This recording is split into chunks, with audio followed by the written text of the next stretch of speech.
선한 사람 TV를 애청하고 계시는 국내외에 계시는 성도 여러분 안녕하십니까? 이제 본격적인 봄 날씨와 또 초여름이 가까워 오는 것 같습니다. 저는 사순절 이전에 이스라엘 백성의 5대 제사에 대해서 강론을 하다가 사순절에 대한 말씀을 드렸습니다. 이제 남아있는 두 제사, 속죄제와 속건제에 대해서 말씀을 드리고자 합니다. 이스라엘 백성들에게는 5대 제사가 있습니다. 번제, 소제, 화목제, 속죄제, 속건제. 이것은 예수 믿는 크리스찬들은 다 상식적으로 알아야 할 말씀이기 때문에 잘 상기하시기를 바랍니다. 번제는 제물이 나의 죄를 전가받아 나 대신 불로 태워 향내나는 냄새를 드리는 제사입니다. 예수 그리스도가 나의 죄를 짊어지고 십자가에서 대신 죽으신 것을 예표하는 제사입니다. 소제는 곡식으로 드리는 제사인데 내가 살아있다는 것을 감사드리는 제사입니다. 내가 살아있기 때문에 곡식을 먹을 수 있는 것이며 우리 식구들이 건강하게 살아있다는 것을 진심으로 감사하는 제사입니다. 일용할 양식을 위해서 기도하라는 것도 온전히 하나님의 은혜인 것을 감사하라는 것이며 또한 곡식을 통째로 드리는 것도 있지만 떡이나 빵을 만들기 위해서 곡식을 틀에 넣어 완전한 가루로 만들어서 손가락으로 만져보면 멍어리가 없을 정도로 100% 가루가 되어서 떡이나 빵을 만들어 제물로 드리기도 합니다. 주님을 섬김에 있어서도 인간의 정체는 오혹한 데 없고 하나님이 기뻐하시는 거룩한 몸으로 하나님을 섬겨야 할 것을 교훈하기도 합니다. 화목제는 원죄와 자범죄를 가진 인간이 예수 그리스도의 십자가 사역으로 하나님과 화목하였음을 감사하는 제사입니다. 화목을 통해 하나님의 자녀로 회복되었기 때문에 인간과의 관계에 있어서도 화목하는 삶과 영광스러운 하나님과 공동 식사에 참석하게 된 경우를 말합니다. 마치 탕자가 돌아와 아버지와 화목하여 식사를 같이 하게 된 경위와 같이 공동 식사의 개념이 있습니다. 화목하지 아니한 자와 어찌 한 식탁에 앉아서 음식을 먹을 수 있겠습니까? 그 음식이 목구멍으로 넘어갈 수가 있겠느냐는 말씀입니다. 속죄제는 죄 씻음을 받는 제사입니다. 죄를 용서받을 수 있는 길을 가르쳐 주셨습니다. 이것이 속죄 제사입니다. 속건제는 남에게 손해를 끼친 일에 대해서 보상하는 제사인데 남의 물건을 훔쳤을 때는 그 물건을 돌려주되 그 값의 5분의 1의 벌가금을 추가해서 돌려줘야 하는 것입니다. 이것은 다음 시간에 구체적으로 말씀드립니다.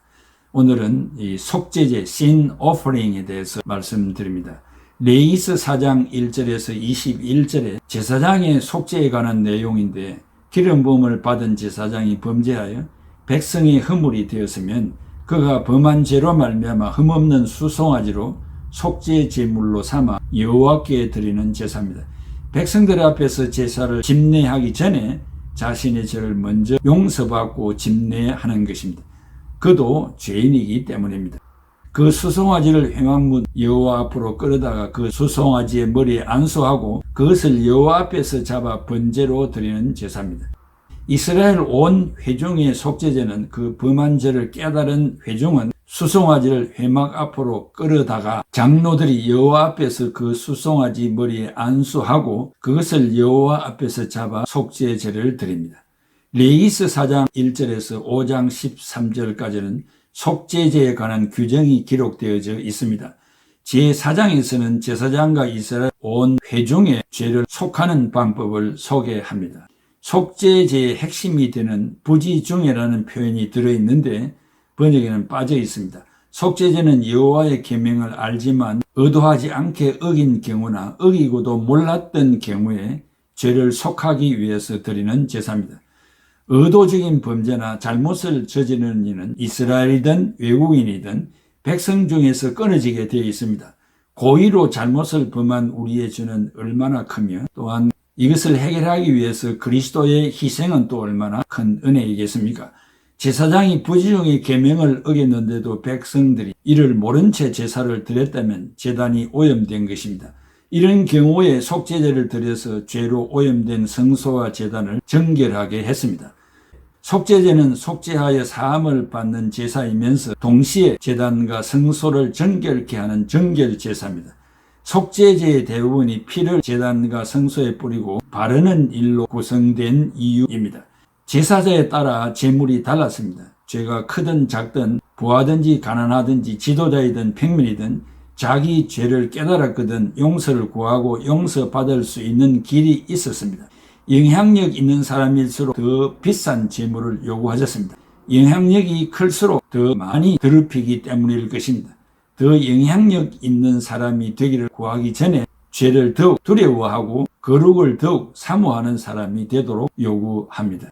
혹시나 알지 못하고 지은 죄들이 있다면 성령님께 구하여 깨달을 수 있도록 기도해야 합니다. 둘째는 속죄제는 네 종류의 사람이 드러납니다. 첫째, 제사장. 레위기서 4장 3절에 만일 기름 부음을 받은 제사장이 범죄하여 백성이 허물되었으면 그가 범한 죄로 말미암아 흠없는 수송아지로 속죄물을 삼아 여호와께 드릴지니 했습니다. 종교 지도자도 범죄할 수 있습니다. 지도를 받는 자들은 지도자가 완전해지기를 요구합니다. 그럼에도 불구하고 본문에 지도자가 죄의 문제에 직면하고 있습니다. 그러므로 제사장도 속죄제를 드려야 합니다. 둘째, 회중입니다. 레위기서 4장 13절 14절에 만일 이스라엘 온 회중이 여호와의 계명 중 하나라도 부지 중에 범하여 허물이 있으나 스스로 깨닫지 못하다가 그 범한 죄를 깨달으면 회중은 수송아지를 속죄제로 드릴지니 그것을 회막 앞으로 끌어다가 했습니다. 회중들도 죄를 깨달았으면 속죄제를 드려야 합니다. 셋째는 족장입니다.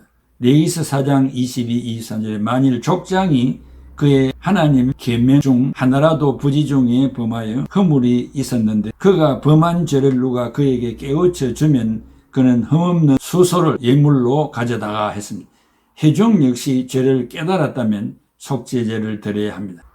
그 다음에 평민입니다. 레위기 4장 27절에 만일 평민의 한 사람이 여호와의 계명 중 하나라도 부지 중에 범하여 허물이 있었는데 그가 범한 죄를 누가 그에게 깨우쳐 주면 그는 흠없는 암 염소를 끌고 와서 그 범한 죄로 말미암아 그것을 예물로 삼아 했습니다. 평민들 역시 죄를 깨달았다면 속죄제를 드려야 합니다. 모든 사람이 다 죄를 범한 것입니다. 의인은 없나니 하나도 없다는 말씀과 같습니다. 일반 성도들이 해야 할 의무가 있습니다. 제사장을 위한 기도입니다. 신자에게도 피할 수 없는 사실이 있습니다. 제사장이 죄를 범할 때 이스라엘 회중에게는 큰 충격이 되었을 것입니다. 히브리서 5장 1, 2절에 대제사장마다 사람 가운데서 택한 자이므로 하나님께 속한 일에 사람을 위하여 예물과 속죄하는 제사를 드리게 하나니 그가 무식하고 미혹된 자를 능히 용납할 수 있는 것은 자기도 연약에 휩싸여 있음이라 라고 했습니다. 구약시대 제사장에게는 어떤 죄의 문제가 있었다면 오늘날 교회 지도자들에게도 있을 수 있습니다. 너무 놀라지 말아야 합니다. 모두가 죄인이기 때문입니다. 지도자의 책임이 회중들보다 더 중대하다는 사실을 부인할 수 없습니다. 히브리서 5장 3절에 그러므로 백성을 위하여 속죄제를 드림과 같이 또한 자신을 위하여도 드리는 것이 마땅하니라. 지도자를 위하여 기도를 끊임없이 해야 합니다. 이것은 자기 자신의 유익을 위한 때문입니다. 지도자가 건강할 때 여러분을 섬기는 봉사가 능동적으로 수행할 수 있기 때문입니다. 둘째는 회중을 위한 기도입니다. 고린도전서 10장 12절에 그런즉 선줄로 생각하는 자는 넘어질까 조심하라고 했습니다. 연약한 인간의 작태를 경히 여겨서는 안 됩니다. 죄를 범했을 때는 지체하지 말고 자복해야 하지만 서로를 위하여 기도하며 협동의 공동체가 되어야 하겠습니다. 사랑하는 성도 여러분, 오늘은 속죄제, 죄를 속함받을 수 있는 제사의 제도를 허락하신 하나님 앞에 감사합니다. 그들이 이 속죄제를 드릴 때 단전히 수송아지나 수염소나 이런 것들로 드리는 것으로 죄사함을 받는 것이 아니라 앞으로 오실 메시아가 우리를 위하여 십자가 지시고 피를 흘려서 그 피를 하나님 앞에 드림으로 공의 하나님의 마음을 만족시켜 죄사함을 받았다는 피를 내다보는 믿음을 가진 구약 성도들이 이런 제사를 드림으로써 죄사함을 받았다는 사실을 꼭 기억해야 할 것입니다. 오늘을 사는 우리들은 이미 2000년 전에 그리스도께서 우리를 위하여 십자가에서 피 흘려 주셨고 그 피의 공로를 믿는 자는 죄사함을 받는다는 이런 믿음을 가지고 신앙생활을 하고 있습니다. 이런 은혜를 주신 하나님 앞에 만만히 감사드리며 매주일 제단 앞에 나아가 예배 드릴 때마다 예수님의 피의 공로를 꼭 기억하면서 기도하는 여러분들이 되시기를 바랍니다. 기도하겠습니다. 고마우신 아버지 하나님, 은혜와 사랑을 감사합니다. 이스라엘 백성들이 지켰던 5대 제사를 하나씩 간략하게 말씀을 드렸고 또 경청을 했습니다. 구약시대에 살았지만은 앞으로 오실 메시아의 그 피 공로를 내다보는 믿음을 가졌던 훌륭한 구약시대의 성도들을 찬양하며 감사합니다. 이들이 어떻게 이와 같은 신앙을 가지게 되었습니까? 이 모든 것들이 다 하나님의 은혜가 아니고 무엇이겠습니까? 구약시대나 신약시대나 어떤 시대에 살든지 오직 예수의 피 공로가 아니고서는 홀이라도 죄사함을 받을 수 없다는 사실을 명심하면서 피 흘려주신 그리스도의 은혜를 만만히 감사하는 애청자들이 되게 하여 주시옵소서. 예수 그리스도의 이름으로 기도하옵나이다. 아멘. 마음에 가득한 의심을 깨치고 지극히 화평한 마음으로 찬송을 부르는 어린 양 예수의 그 피로 속죄함 얻었네. 속죄함 주 예수 내 죄를 속했네. 할렐루야 소리를 합하여 함께 찬송하세. 그 피로 속죄함 얻었네. 금이나 은같이 없어질 법으로 속죄함 받은 것 아니요. 거룩한 하나님 어린 양 예수의 그 피로 속죄함 얻었네. 속죄함 주 예수 내 죄를 속했네. 할렐루야 소리를 합하여 함께 찬송하세. 그 피로 속죄함 얻었네.